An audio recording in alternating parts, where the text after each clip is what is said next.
Kevin, il y a forcément de la déception ce soir, cette défaite face à Prades-le-Lez. Absolument, on savait que c'était une équipe qui accrochait dur. Jusqu'à maintenant, ils sont pas loin derrière dans le tableau, ils accrochent et on le voit ce soir, et une équipe qui lâche rien. Pas forcément beaucoup de bancs, pas beaucoup de rotation, mais de l'envie, et c'est un club de cœur, on le savait très bien. Qu'est-ce qui vous a manqué ce soir? Je pense que c'est de la rigueur en défense. Depuis le début du championnat, on a un gros manque en défense.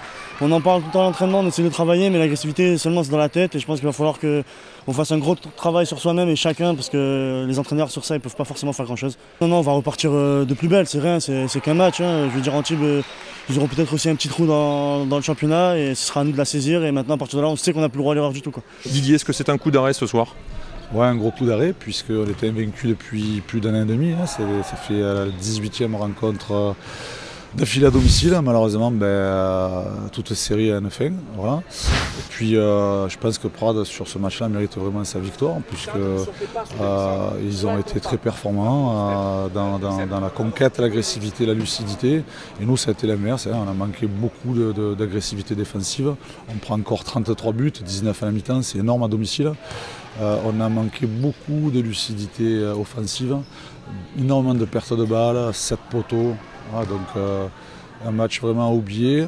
Je félicite Prades qui a quand même joué crânement sa chance. Il faut impérativement retravailler, comme le disait à juste titre Mirza dans les vestiaires, retravailler, se remettre en question pour le match de la semaine prochaine à Nice, où d'ailleurs on n'a jamais gagné en 3 ans. Donc voilà, une nouvelle série pour nous, essayer d'aller gagner à Nice.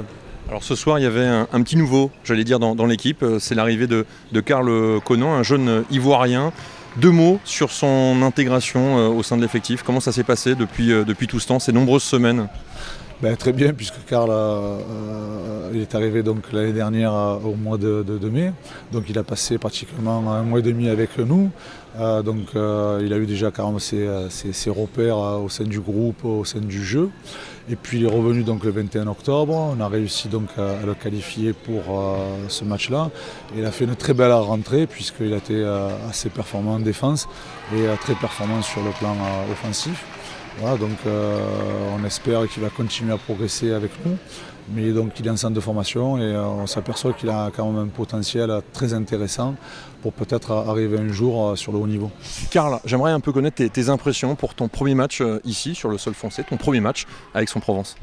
C'est sûr, ça a été différent par rapport à mes anciens matchs de mon pays et un peu plus physique. Mais bon, on a essayé avec les entraînements et tout de s'accorder. C'était long quand même cette attente avant ton premier match.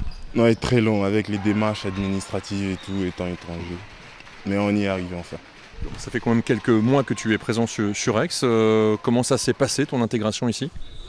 Ça fait effectivement 1 mois et 3 semaines je crois. L'intégration s'est très bien passée parce que j'y ai été pour des tests avant pendant 2 mois. Du coup je connaissais déjà les gars et tout et je me suis parfaitement intégré. En plus ils sont super cool. Qu'est-ce que tu penses de ta première apparition? Je sais pas vraiment, je peux pas me juger moi-même, mais bon, j'ai donné le meilleur de moi et j'espère toujours progresser. Un peu déçu pour un premier match perdu, mais bon, la saison est longue comme le coach a dit et on espère pouvoir terminer premier. Qu'est-ce qui a pêché ce soir? Quelques erreurs en attaque et quelques petites erreurs encore en défense. C'est surtout de travailler la défense. Bon, malgré tout, en défense, on t'a vu plutôt bien en place, notamment dans l'axe, plusieurs contres déjà. Oui, j'y ai travaillé beaucoup à l'entraînement, vu ma taille et tout. Mais c'est collectivement qu'on y arrivera, je pense. Qu'est-ce qu'il te reste à améliorer, à approfondir comme ça dans ton jeu? Je pense un peu plus le physique, les muscles, parce que je faisais pas de muscles avant. Et surtout en attaque, les tireurs des neufs, je pense. Explique-nous un petit peu les différences. J'imagine qu'il y en a beaucoup, mais entre la Côte d'Ivoire, Abidjan et ici. Les différences? Il y a déjà le parquet. Ouais, parce que nous en Côte d'Ivoire on s'entraîne le plus souvent sur du goudron et pour les matchs les plus importants sur du parquet. Et aussi il y a le climat et la muscule comme j'ai dit. Les entraînements, comment ça se passe? Il y a beaucoup d'entraînements aussi? Oui, mais beaucoup plus ici. Ici on a en moyenne 7 à 8 entraînements de la semaine, par contre en Côte d'Ivoire j'avais que 3, à la moitié pratiquement. Donc ça a dû changer quand même. Ouais, complètement changé. En tout cas, heureux de jouer enfin sous les couleurs du PUS Handball. On est très heureux et très déterminés surtout.